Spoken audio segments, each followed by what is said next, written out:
السلام علیکم، میرا نام ہے ذیشان عثمانی۔ آج کی اس ویڈیو کا ٹاپک ہے باہر نکلیں، اور اس کے بہت سارے مطلب ہیں۔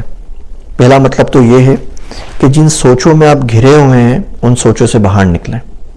ایک ہی چیز بار بار سوچنا بندے کو کہیں کا نہیں چھوڑتی، خواہ وہ دین ہو، وہ دنیا ہو، وہ سیلف ڈیولپمنٹ ہو، سیلف کنٹرول ہو، گھریلو معاشی خانگی مسائل ہوں یا کچھ اور ہوں۔ ان سوچوں کے گرداب سے باہر نکل جائیے۔ آپ کی صحت اچھی نہیں ہے، آپ کا بلڈ پریشر زیادہ ہے، 1 سال 2 سال، بس اب سوچنا چھوڑ دیجئے اس کے بارے میں۔ آپ کو ڈائبٹیز ہے، ڈائبٹیز سے زندگی گزارنی ہے، زیادہ سوچ کے پریشان نہ ہوں، اپنے آپ کو کمتر محسوس نہ کریں۔ ان سوچوں میں آپ گھرے رہتے ہیں، ان سے باہر نکلیں۔ دوستوں سے باہر نکلیں۔ ہمارے کچھ دوست ہوتے ہیں 4-5، اور پھر زندگی بھر وہ دوست چلے آ رہے ہوتے ہیں۔ اس کی وجہ سے ہوتا یہ ہے کہ ہمیں نئے آئیڈیاز نہیں ملتے، ہمیں کوئی نئی جہت نظر نہیں آتی۔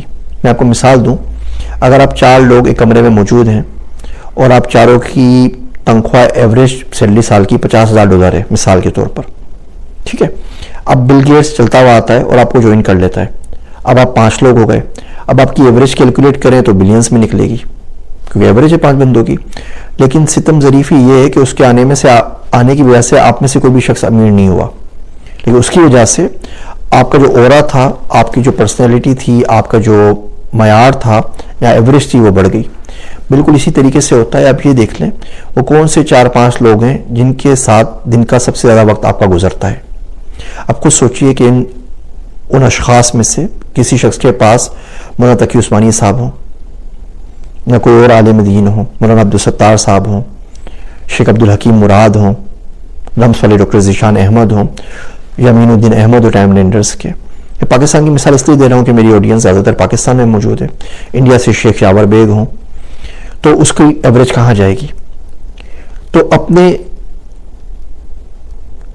حصار سے باہر نکلیں دوستوں کے، اپنی پریشانیوں کی سوچوں کے حصار سے باہر نکلیں، اپنی یادوں کے حصار سے باہر نکلیں۔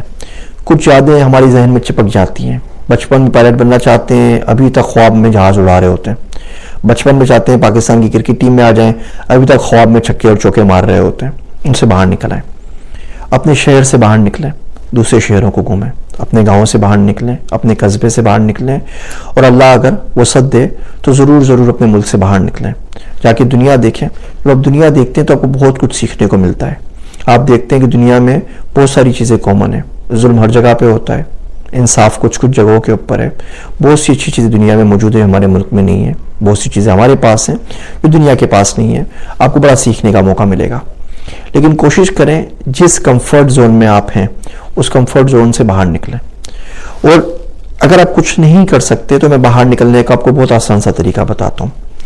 وہ طریقہ یہ ہے کہ اللہ سے دعا کریں، اللہ سے کو خط لکھ دیا کریں کہ اللہ میاں تو دیکھ رہا ہے اسی ایک ہی روٹین پہ 10 سال سے چل رہا ہوں، نہ زندگی میں کوئی بہتری آ رہی ہے، نہ دین میں کوئی بہتری آ رہی ہے، نہ دنیا میں کوئی بہتری آ رہی ہے، اور بڑا اسٹیگنینٹ اور اسٹک فیل کر رہا ہوں۔ باہر نکلنے کا کوئی راستہ، کوئی ذریعہ سجائی نہیں دیتا۔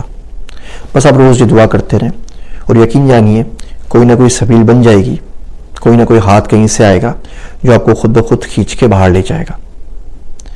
میری باتیں سننے کا شکریہ۔ میں ہوں آپ سب کا